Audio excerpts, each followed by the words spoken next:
श्री स्वामी समर्थ. कसे आहेत सर्वजण? मस्त ना? मस्तच असायला पाहिजे. तर आज ना आपण शेवग्याची भाजी बघणार आहोत.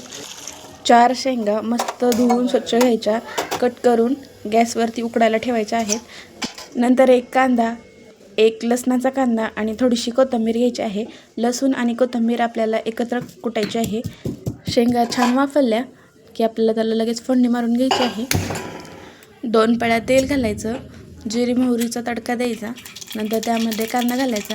कांदा लालसर झाला की बारीक केलेली लसूण आणि कोथिंबीर घालायची.